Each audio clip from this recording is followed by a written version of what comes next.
Ini adalah Admiral Yi Sun-sin, sang jenderal laut paling jenius di Asia.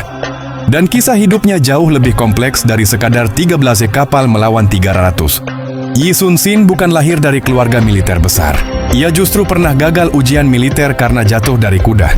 Tapi kegagalan itu yang membuatnya terobsesi menguasai strategi perang, navigasi laut, dan teknologi kapal. Ketika Jepang menginvasi Korea pada tahun 1592, para jenderal lain panik. Tapi Yi sudah mempersiapkan segala kemungkinan bertahun-tahun sebelumnya.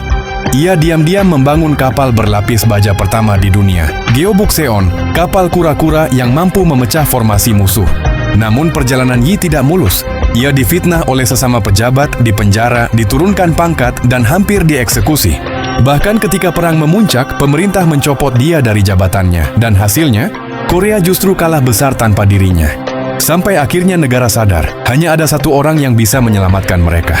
Yi dipanggil kembali, tapi saat itu ia hanya punya 12 kapal. Sementara Jepang datang dengan ratusan.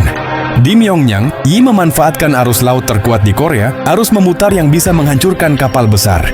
Dengan kalkulasi presisi, formasi ketat, dan mental baja, ia menang secara mustahil. Jepang terpukul mundur total. Dan bahkan menjelang akhir hidupnya, di tengah kemenangan besar, kalimat terakhir Yi adalah, "Perang harus terus berjalan. Jangan biarkan para prajurit tahu aku gugur." Yi Sun-sin bukan hanya jenderal. Ia simbol bahwa strategi, ketegasan, dan integritas bisa mengalahkan kekuatan apapun. Dan kalau kamu mau kisah tokoh-tokoh besar lain dengan detail yang sekompleks ini, subscribe Singkat Kabar.